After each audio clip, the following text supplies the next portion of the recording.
जय श्री गणेश। आइए सुनते हैं विकट संकटती चतुर्थी की व्रत कथा। 2024 के माघ कृष्ण पक्ष की चतुर्थी को विकट संकट चतुर्थी व्रत पड़ता है। इस दिन माताएं संतान की लंबी आयु के लिए निर्जला व्रत रखती हैं। यह व्रत संतान के जीवन में आने वाली हर संकट और बाधाओं को कष्टों को दूर करता है और उन्हें बचाता है। माघ मास के कृष्ण पक्ष की चतुर्थी को संकट चतुर्थी व्रत पड़ता है। इसी दिन माताएं संतान की लंबी आयु के लिए व्रत रखती हैं। आइए आरंभ करते हैं कथा। माघ माह के कृष्ण पक्ष की चतुर्थी को संकट चतुर्थी व्रत पड़ता है। इस दिन माताएं संतान की लंबी आयु के लिए निर्जला व्रत रखती हैं। यह व्रत संतान के जीवन में आने वाली हर संकट की बाधाओं को दूर करती है। इस दिन संकट हरण गणेश जी का पूजन विधि विधान से किया जाता है। इसे संकष्टी चतुर्थी और तिलकुट चतुर्थी भी कहते हैं। इस दिन माताएं पूरे दिन निर्जला व्रत रखती हैं और शाम को चंद्र को अर्घ्य देकर ही अपना व्रत का पारण करती हैं। शाम को चंद्रोदय के दर्शन कर पूजा में दूबा, शकरकंद, गुड़ और तिल के लड्डू चढ़ाए जाते हैं। दूसरे दिन सुबह शकट माता पर चढ़ाए जाते हैं। पकवानों को प्रसाद के रूप में ग्रहण किया जाता है। तिल को भूनकर गुड़ के लड्डू के साथ साथ ही उसे कूटा जाता है और तिलकुट का पहाड़ा बनाया जाता है। कहीं कहीं तिलकुट का बकारा भी बनाया जाता है। पूजन कर सभी को प्रसाद वितरित किया जाता है। पूजन के बाद माताएं चौथ व्रत कथा सुनती हैं। मान्यता है कि संकष्टी चतुर्थी भी कहा जाता है। ज्योतिष विधानों के अनुसार संकट चतुर्थी का व्रत की कथा अधूरी रह जाती है, इसलिए आपको कथा अवश्य सुननी चाहिए। और इसके बाद हम आरंभ करते हैं कथा, जिसमें बुढ़िया माई की कहानी, भगवान श्री गणेश जी से जुड़ी कथा, माता पार्वती, भगवान शंकर आदि जुड़ी कहानी सुनी जाती है। यह या विकट चतुर्थी से जुड़ी कहानी है। इसके पीछे ये कहानी है कि माता पार्वती एक बार स्नान घर के बाहर उन्होंने अपने पुत्र गणेश को खड़ा कर दिया और उन्हें रखवाली का आदेश देते हुए कहा कि जब तक मैं स्नान कर खुद बाहर न आ जाऊं, किसी को भीतर आने की इजाज़त मत देना।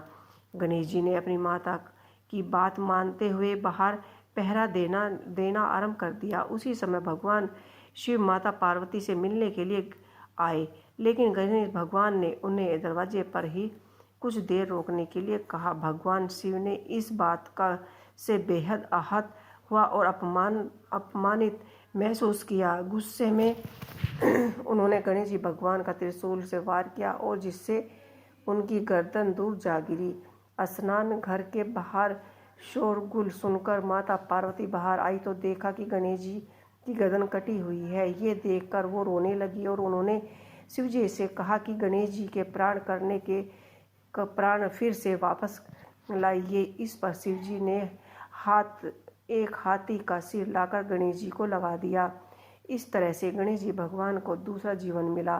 तभी से गणेश जी की हाथी की तरह सूंड होने लगी। तभी से महिलाएं बच्चों की सलामती के लिए मध्य मास के कृष्ण पक्ष की चतुर्थी को गणेश जी की व्रत कथा सुनती हैं और कहती हैं और वक्त रखती हैं। किसी नगर में एक कुम्हार रहता था। एक बार जब उसने बर्तन बनाकर आवा लगाया तो आवा नहीं पका। परेशान होकर उसने राजा के पास गया और बोला कि महाराज, न जाने क्या कारण है कि आवा पक नहीं रहा है। राजा ने राज पंडित को बुलाकर कारण पूछा तो राज पंडित ने कहा कि हर बार आवा लगाते समय तुम्हें एक बच्चे की बलि देनी होगी। राजा का आदेश हो गया। बलि आरंभ हो गई। जिस परिवार के बारी आती वह अपने बच्चे में से एक बच्चा बलि के लिए भेज देते। इसी तरह कुछ दिनों बाद एक बुढ़िया के लड़के की बारी आई।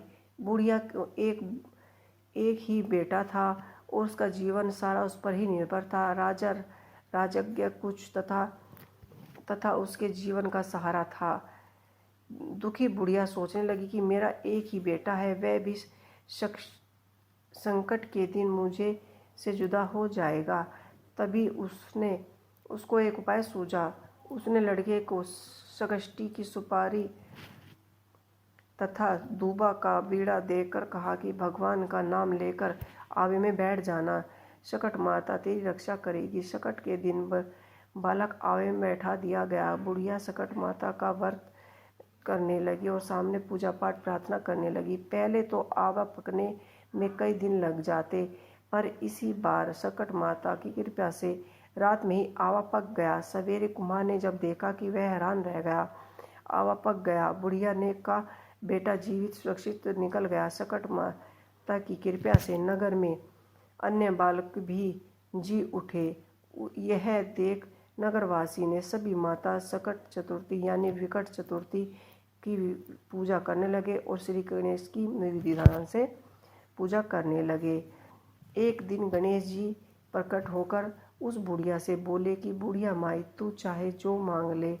बुढ़िया माई बोली, मुझसे तो मांगना नहीं आता, कैसे मांगू। गणेश जी बोले, जा अपने बहू बेटे से पूछ ले। इस तरह से पुत्र बहू ने कहा, माँ सासू माँ पुत्र मांग लो, धन मांग लो। बहू से पूछा, बहू क्या मांगू। तब बुढ़िया ने सोचा कि ये तो सब अपने अपने मतलब की बातें ही कह रहे हैं। अतः उस बुढ़िया ने पड़ोसन से पूछा। उन्होंने कहा, बुढ़िया तू थोड़े दिन की जिंदगानी है, क्यों ना धन मांगो, क्यों बनाती पोते मांगो, तुम अपनी आँख निर्मल काया मांग ले। बुढ़िया तू थोड़ी से दिन की जिंदगानी है। इस पर बुढ़िया माई बोली, यदि आप मुझे प्रसन्न ही है तो 9 करोड़ की माया दे, निरोगी काया दे, अमर सुहाग दे, आंखों की रोशनी दे, नित नाती पोते दे और पूरे परिवार में सुख शांति अतः मोक्ष की प्राप्ति दे। यह सुनकर गणेश जी बोले, बुढ़िया माई तूने तो मुझे ठग लिया, फिर भी जो तूने मांगा है वचन अनुसार वह मैं तुझे दूंगा। और कहकर गणेश जी अंतर्धान हो गए।